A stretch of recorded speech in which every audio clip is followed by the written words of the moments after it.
Hello, my name is Nicholas Pagano, and I'm going to teach you how to draw. Now, you might wonder, like, why learn to draw? Or you might just be like, hey, I want to draw. And a lot of you are probably artists already that just clicked on this video, and you probably are experienced and all. But I'm gonna start off kind of simple and come at it from sort of like a philosophical point of view, like why, and just the first video or couple of videos, and just kind of go on a like more of a ramble on like why and what, and just an overall overview of why we're gonna do this. And for me, it's brand new. I've been trying to teach, and it's I think doing like these videos will be a good starting point for that. So just be patient. I'm kind of new to this, but uh, so let's go with that question again. Why? Now, for me, I was thinking about this as I was walking in the park today. I'm like, why do I draw? Why do I do that? And I think, you know, I must have been, you know, I think certain people are kind of born to have certain characteristics, like they want to understand, they want to I think these are all actually, everybody's kind of born with that as a kid. So that's why I think everybody can at least pursue drawing, and learn, maybe not as a profession, but they can definitely get something out of it. And it's not all about, you know drawing a pretty picture either. There's more to it. It's like a lifestyle, I believe. It's a way of viewing the world. It's what I call it. What is it? It's the language of seeing. Because in order to draw, I mean, you kind of need to observe. You know, it's observing. It's observation. It's seeing what's in front of you, and kind of observing it and recording it and analyzing it and asking questions, and what does this object in front of me mean? What is that? It's very scientific, to a point, and it is a language, just as much as English or Spanish or German or French, or whatever language that's out there is. It's got an alphabet. Maybe it's not letters like, say the English, it's not like A, B, C, D, E, but it's very similar. It's actually, it's you could call it a visual communication system. It's simpler than, say, a 26 character, the ABCs, right? It's actually very similar. So, but again, back to why. Why? And I came up with like five or six. There's six there. There's probably way more. And it's, I would say, write it down in your sketchbook. Try to, even if you already have asked this question, ask it again and write down why. Why do I draw? Or why do I want to start to draw? Because everybody is, on different journeys. And so, just really, I would do that.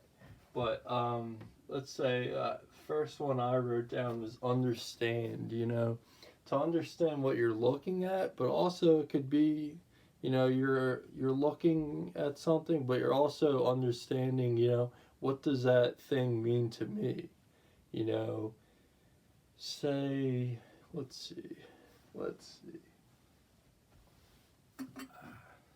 Like, what does this teapot, obviously, like, I don't, this, let's say this was like my great grandmom's teapot or something, and I'm drawing it, like, that means, like, there's a meaning behind this. So when I'm drawing this, I'm almost, thinking of all the memories behind this teapot. And that's pretty interesting, right? Because it can re-tap into, like, all those memories, and it kind of honors that person in a way, and it almost adds, like, more character, because this object alone to anybody else is a whole different thing. To them it's maybe just a teapot alone, but then there's also, maybe it is just a teapot alone, but then you start to draw it and there's way more to it than just a teapot. It becomes something more. But yeah, that's just an example. Um, and there's, like, way more. I'm gonna put that down there before it falls. But there, can be with anything. So so number one is to understand, the object, and to understand maybe what that object means to you, or if you're drawing a person, what that person means to you. You know. And number two, it's, to appreciate something. Kind of, it kind of, we already kind of talked about that, to appreciate, say, a certain object that's, like, sentimental, or a person, so to understand it, to appreciate it, right? To experience it, right? So I always think of, like, food. I'm very picky with food.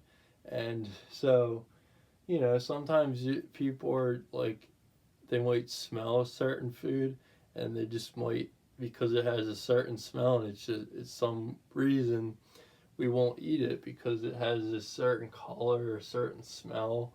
But, and we just base it off of just kind of seeing alone, but we don't actually, like, bite into it and experience it and let it sit with us, So I feel like that's what drawing, first you're just observing the thing, and that's just, this kind of, you're just starting, you're just penetrating the surface of what that is, whatever it be.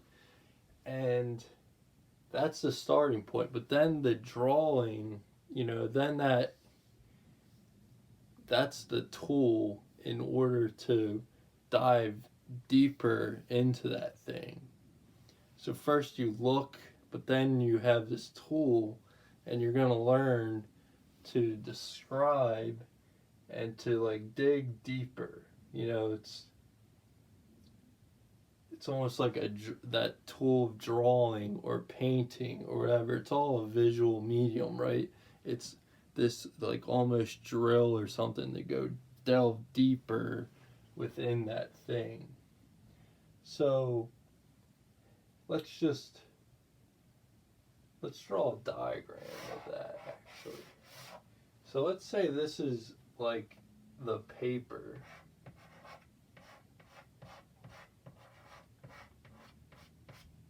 Right? And then we have the viewer. And this is just, like, very rudimentary drawing, obviously. I can draw better than this, but it's not the point. It's just, we're just trying to, I'm not trying to prove how good I am at drawing right now. I'm just trying to show, like, a diagram. So let's say he's, like, holding this pencil, right? And then he reaches down, right? And he's drawing all of a sudden. So, like, this is the tool. And then there's also, he's visualizing, the paper in front of him. But then he has that, say, like, the teapot or whatever. He's got that in front. So, or she, it's sitting on a table or whatever. But so, you know, you can just observe it, and you can get a lot out of just observing. Sometimes it's good to just sit with whatever for 5 minutes and just kind of meditate on the, and just think about what makes that teapot, what differentiates that from, say, a skull, which is more organic. So it's just it's a starting point. It's an investigation. Like, it's scientific in a way. You're kind of interviewing the object at first. So you're seeing, or I like to say observing, because seeing is like kind of I like observing, because we want to think of ourselves as, like, in a way, we're scientists almost. It kind of makes it a little bit more fun, I think. Or you can think of it, however. But, so we have the surface of this paper, and then we see, but then we also have the pencil or the paintbrush, which, I have a piece of chalk. So it doesn't really matter, whether it's a paintbrush or it's maybe it's your bare hands and you're sculpting. It's all visual. It's all visual, basically. But this is like a tool. And it's almost,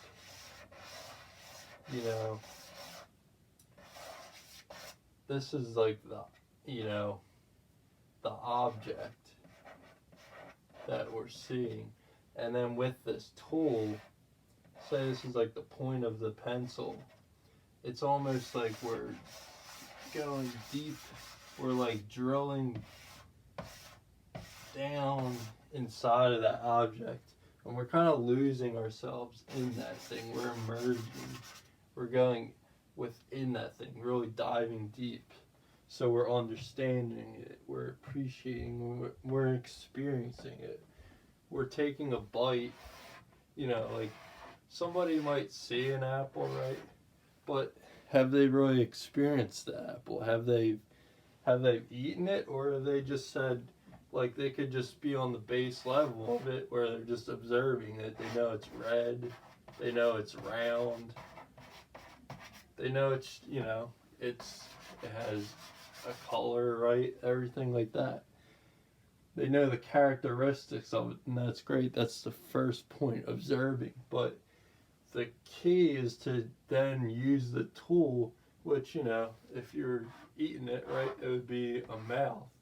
And you would bite into it, and then you would be experiencing it. You would digest it, and you would be able to, now you can taste it. You can, the surface of it, but it's in you, and you've experienced it. So, like, that's experience. That's number 3.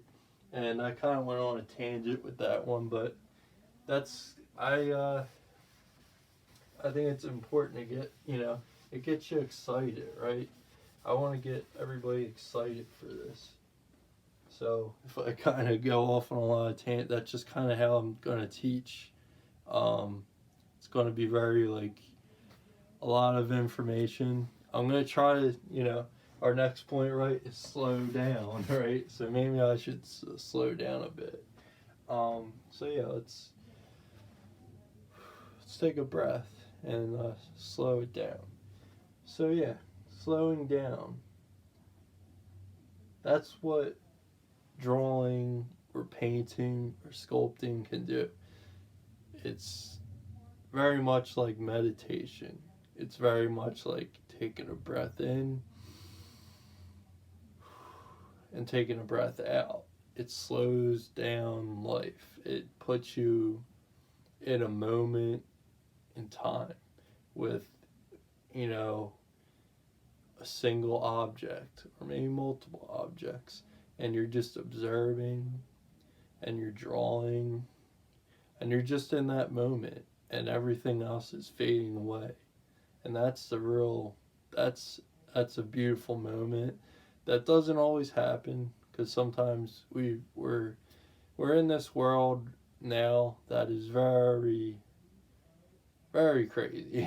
There's a lot of stuff going on, and back then there wasn't technology, which is like kind of, it's a great thing and it's allowing me to do this video now, but it's also a very, you can be easily distracted by TV, the internet, everything like that, and everybody knows that, right? So I think that's why it's really important. It slows down things and it allows us to experience, appreciate, and understand, right? Okay, so I think we get that. That's pretty simple, right? But it's important. The next one is to communicate, right?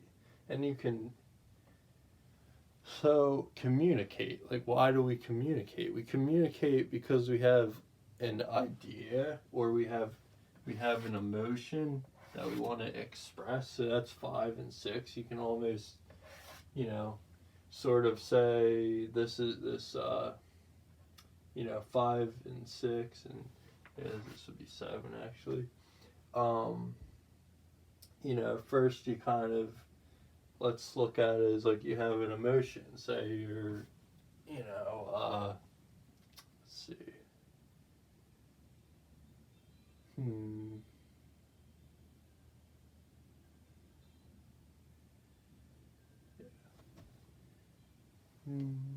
So we're just gonna think for a second. Let's try to feel this. Let's see.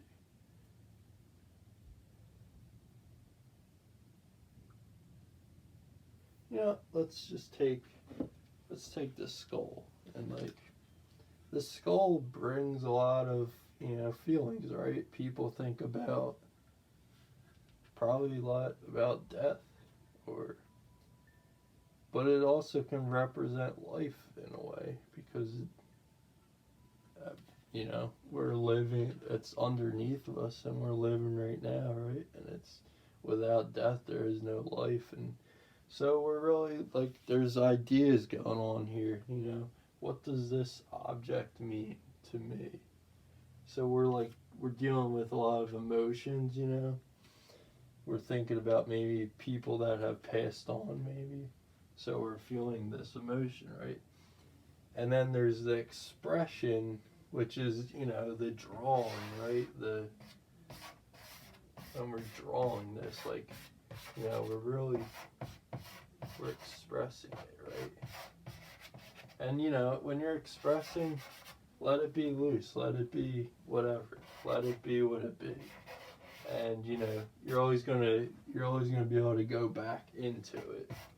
So you want to have, like, a lot of energy when you're doing this, right? You don't want to be precise right away. You just want to, what does that make you feel, So those marks, they're not right, but it's about expressing first and foremost. It's about getting what we call a gesture.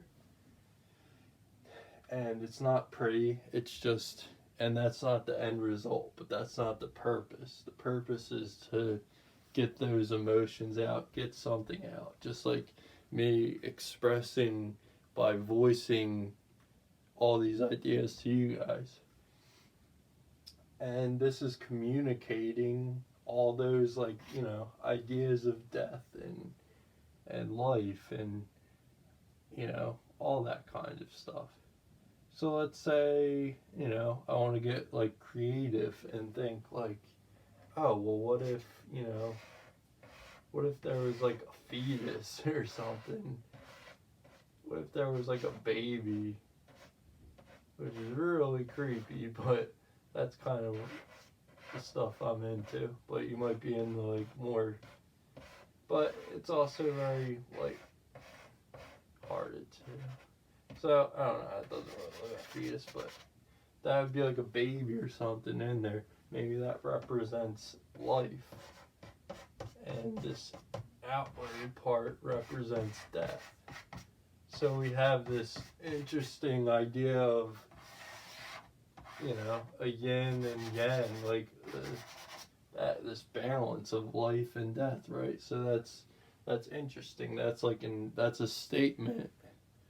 And it's, it's using lines and shapes to describe this, to communicate this idea of, you know, what this means. Or whatever it means, you know, whatever brand, it could be anything. So, but I guess that's a good way to end this video, is just, you know, to end on that. Now, the next thing in the next video is, you know, how do we do this? Where do we start? Like, this just looks like a bunch of scribbles. It doesn't even look like a drawing yet. Because this is, you could think of this as like the fetus, or like the, you know, it's just the starting point. It's the birth of drawing. So that's that. Let's call this over.